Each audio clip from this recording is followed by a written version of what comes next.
கடவுளோடு நாம் சேர்ந்து வாழணும் அப்படின்னா நாம் போக வேண்டிய இடம் சொர்க்கம். நண்பர்களே, அதே கடவுள் நம்மோடு சேர்ந்து வாழணும் அப்படின்னா அவர் வர வேண்டிய இடம் கேரளம். அப்படிப்பட்ட உங்கள் அனைவரையும் சந்திப்பதில் மிக்க மகிழ்ச்சி. பொதுவாக அந்த கடைசி பேசுறது ரொம்ப கஷ்டம். ஜானகியோட ரொம்ப கிளியரா சொல்றாங்க. ஏன் அப்படின்னா ஆல்ரெடி பாதி பேர் சாப்பிட்டு போயிடுவாங்க, பாதி பேர் சாப்பிட்டு போயிடுவாங்க. மிச்சம் இருக்கவங்க வச்சு நம்ம ரொம்ப குறைவான நேரத்தை பேசி முடிக்கணும். இப்போ அதுதான் எங்களுக்கு இருக்கக்கூடிய மிக ஒரு துன்பமான வேலை. அது மட்டும் இல்லை, இவங்களுடைய பேச்சு எல்லாம் பார்த்தா ரொம்ப பயமாயிடுச்சு. ஏற்கனவே நமக்கு இலக்கணம் கொஞ்சம் தொடர்பு இல்லாததுதான். ஆனா இவங்க வருஷ கட்டி அடிச்சதை பார்த்தா எனக்கெல்லாம் மூச்சே விட்டுடுச்சு.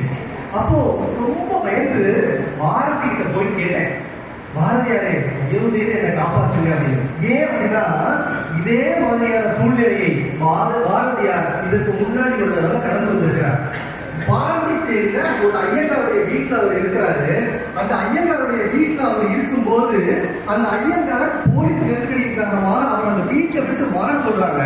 அப்ப அந்த மாறும் போது அவருக்கு மனம் உடையுது.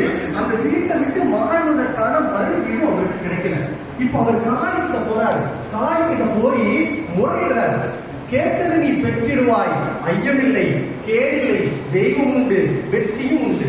ஓம் நம நமச்சிவாய என நவிவாய் நெஞ்சே, எதற்கும் நீ உழைப்பதிலே பயனொன்றும் இல்லை. முன்னர் நமது இச்சையினார் பிறந்தோல் இல்லை, முதலிருந்தி இடை நம்பசம் இல்லை அப்படிங்கிறார். அன்பு நண்பர்களே, நம்ம கையில எதுவுமே இல்லை.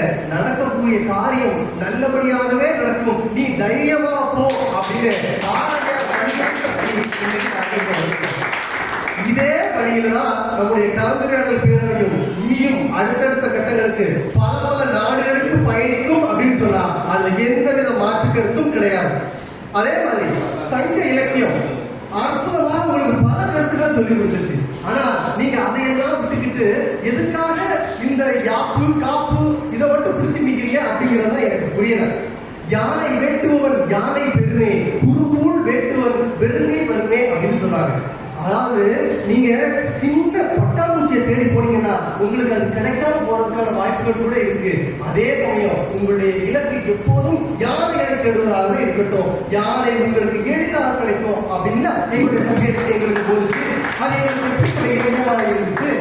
அது மட்டுமா, யானையோட பேசும்போது ரொம்ப கோபப்பட்டாங்க.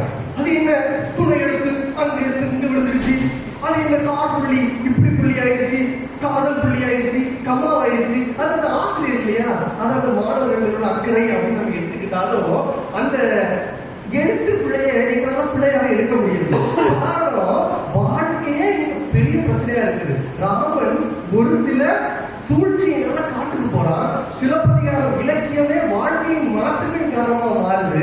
அதுல ஒரு பிள்ளைகளை எங்களால பொருட்காக எடுத்துக்கொள்ள முடியவில்லை அப்படின்னா நண்பர்களே ஒண்ணுமில்லை. அந்த கம்பராமாயணத்துல அற்புதமான ஒரு வரி வரும். அந்த வரியில ராமனை எல்லாரும் கொண்டாடுவாங்க. என்ன வரி அப்படின்னு பாத்தீங்க அப்படின்னா, அந்த ராமன் நாளைக்கு பதவியேற்பு விழா, பதவியேற்பு விழாவுக்கு அவர் தயாராக இருக்கிறார். அப்போ அவங்களுடைய சித்தி கைகையை வந்து சொல்றாங்க, ராமன் நீ வந்து காட்டுக்கு போறோம் நாளைக்கு. நடுவர்களே மனசுல வச்சுக்கோங்க, அதுவே நம்ம சிவாஜி மாதிரிப்பட்ட தம்பியா இருக்கா அப்படி சொன்ன சித்தியை என்ன பண்ணிருப்பா நீங்க நினைக்கிறீங்க? தூக்கி உடனே உள்ள வைத்து இருப்பான். ஆனா ராமன் அப்பவும் என்ன சொல்றாரு, சித்தி சிரிச்சுக்கிட்டே சேற்றில் அலர்ந்த செந்தாமரை போல சொன்னாரா, சித்தி நீங்க சொன்னா என்ன, அப்பா சொன்னா என்ன, நான் காட்டுக்கு போறேன்னு சொன்ன இலக்கியம் நடுவர்களே. இந்த இலக்கியம் கற்றுக் கொடுக்காத விஷயங்கள் இந்த உலகத்தில் கிடையவே செய்யாது. தெய்வம் மனிதனாக வந்தது மகாபாரதத்துல. அதே மகாபாரதத்துல தான் மனிதனும் தெய்வமாக மாறலாம் அப்படிங்கிற விஷயம். கர்ணன் அம்பு படுக்கையில படுத்திருக்கா, தன்னுடைய இறுதி மூச்சை வாங்குறதுக்கு இருக்கா. ஆனா அந்த இறுதி மூச்சு அவனுக்கு இன்னும் போகல. அப்படி போகாத போது அந்த இடத்துல கர்ணன் வந்து அவர்கிட்ட அங்கதான் வந்து தர்மம் கேட்கிறார். அந்த இடம் யோசிச்சு பாருங்க. கர்ணன் தன்னுடைய குதிரத்தை எடுத்து தர்மம் கொடுக்கிறார். அவனுடைய கை மனிதனுடைய கை மேலேந்து இருக்கிறது, தெய்வத்தின் கை தாழ்ந்து இருக்கிறது. இது எப்படி இலக்கியம்? இத என்னுடைய கண்ணதாசன் அருமையான ஒரு வரிகளை சொல்லியிருப்பாரு. சென்றோட்டு கடந்தீர்க்க சேராத இடம் சேர்ந்து வஞ்சத்தில் வீழ்ந்தாயடா கர்ணா. வஞ்சத்தில் நீ வீழ்ந்த கர்ணா, ஆனா வஞ்சகன் கண்ணனடா.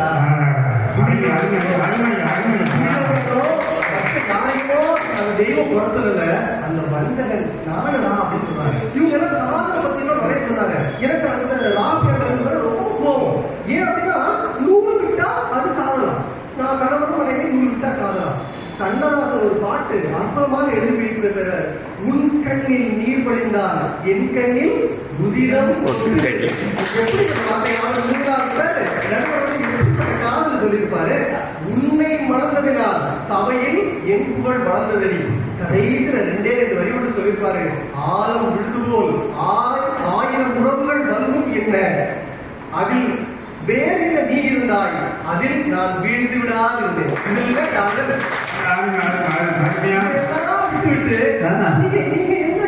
படிக்கிறீங்க அப்படிங்கிறது எனக்கு புரியல.